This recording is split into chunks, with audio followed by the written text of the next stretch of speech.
Hello everyone, welcome to global online. This is Ankita Sood. MP set 2023 examination में अभी बहुत कम समय बाकी रह गया है एंड ऐसे में आपको अपनी तैयारी के साथ साथ एक्स्ट्रा इन्फॉर्मेशन भी पता होना बहुत ज़्यादा ज़रूरी है, जिसकी मदद से आप अपने पेपर को कैंसिल होने से बचा सकते हो। ये स्टूडेंट्स, आज इस वीडियो में मैं आपको बताने वाली हूँ कि एमपी सेट एग्जामिनेशन में ओएमआर शीट क्या होती है, इस शीट को कैसे फिल किया जाता है एंड कुछ गलतियां जो स्टूडेंट्स करते हैं जिसकी वजह से उनके पेपर रिजेक्ट होने के चांसेस हो जाते हैं, उन गलतियों को कैसे आप लोगों ने रोकना है। तो ये वीडियो आपके लिए बहुत इंपॉर्टेंट है, बहुत ज़्यादा इंफॉर्मेटिव है एंड मैं सबसे पहले यही बताना चाहती हूँ कि ये वीडियो आपको डराने के लिए नहीं बनाई जा रही, सिर्फ आप लोगों को अलर्ट करने के लिए बनाई जा रही है, ताकि आपको पता हो कि अगर ये गलती हो जाए तो फॉर्म या पेपर आपका कैंसल भी हो सकता है। ओके, सबसे पहले ओएमआर शीट जो है वो इस तरीके से दिखती है।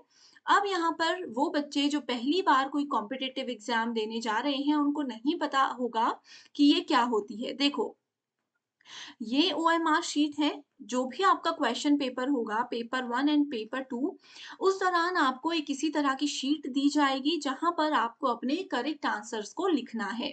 करेक्ट आंसर्स पे जाने से पहले आपको यहाँ पर दिख रहा होगा कि इसमें दो पार्ट्स हैं, एक ये नीचे वाला हिस्सा और एक ये ऊपर वाला हिस्सा। ठीक है, यहाँ पर अगर हम इसको जूम करके देखें, अपर सेक्शन में सबसे पहले आप लोगों से आपका नाम, आपके फादर का नाम, आपके मदर का नाम, इस तरह से बेसिक इंट्रोडक्शन मांगी जाती है। ठीक है, ये एक सैंपल ओएमआर शीट है, जरूरी नहीं है कि एज इट इज हो, लेकिन फिल आपने ऐसा ही करना है।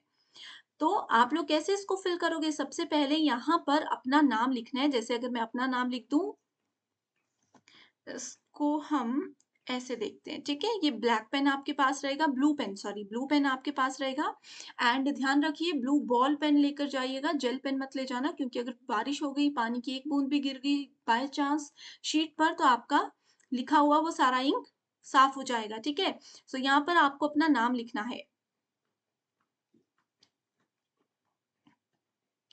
फिर जैसे अंकिता मैंने लिख दिया, एक खाली स्पेस छोड़कर फिर आपने अपना सरनेम यहाँ पर ऐसे लिखना है। एंड ध्यान रखिएगा कि जितनी भी चीजें हैं, जितने भी लेटर्स हैं, वो कैपिटल में ही हमेशा होने चाहिए। ठीक है, आपको अपना नाम ऐसे नहीं लिखना है, ऐसे लिखना है।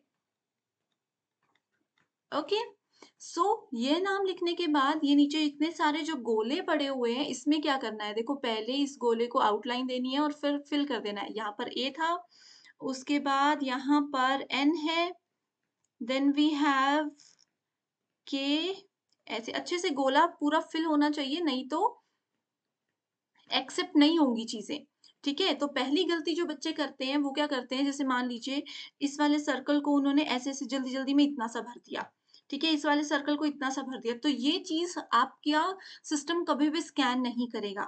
ठीक है, क्योंकि ये शीट्स मशीन के द्वारा चेक की जाती हैं और मशीन ऐसे जो सर्कल्स होते हैं उनको कभी भी एक्सेप्ट नहीं करती। तो आपको क्या करना है, इस तरीके से गोला बनाना है, प्रॉपर ये रहेगा, गोला बनाना है और उसके बाद उसको पूरा अच्छे से भर देना है। ठीक है, अंकिता लिख दिया, ये खाली स्पेस इसको छोड़ देना है।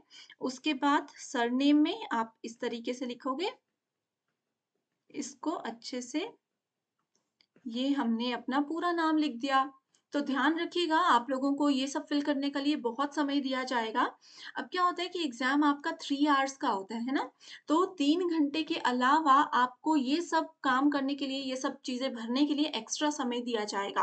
तो आप आराम से क्रॉस चेक करते हुए ही काम करिएगा एंड एग्जाम में काफी पहले पहुंचने की कोशिश कीजिए। जितनी जल्दी पहुंचोगे उतना ज्यादा समय ये चीजें फिल करने में आपको मिलेगा।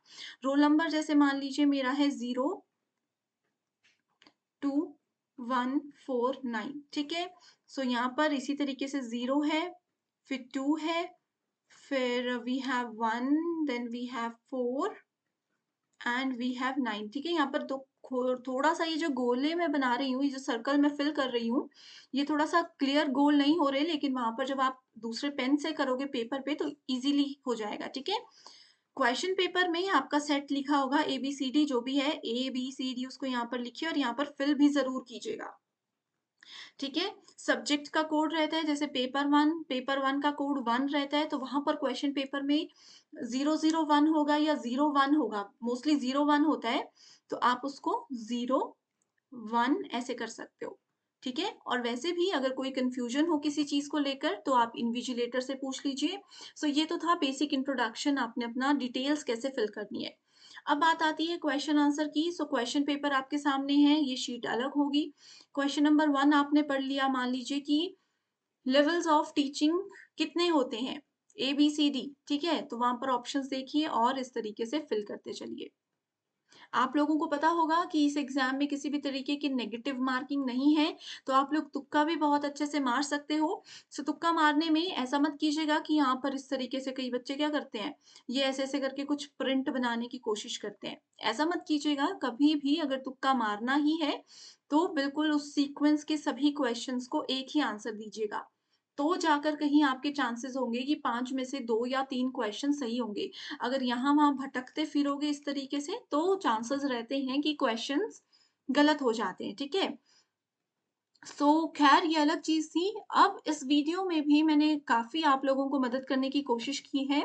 इसके अलावा भी अगर आपके माइंड में कोई भी डाउट है, कोई और प्रश्न आ रहे हैं एग्ज़ाम से रिलेटेड, तो मुझसे ज़रूर पूछ लीजिए, मैं ज़रूर आपका रिप्लाई करूँगी एंड ज़्यादा डाउट्स हुए, तो मैं उस पे सेपरेट वीडियो भी लेकर आऊँगी। बस बेझिझक मुझे आप कमेंट करके पूछते रहिए, okay? Thank you so much everyone for watching this video and I wish you all the very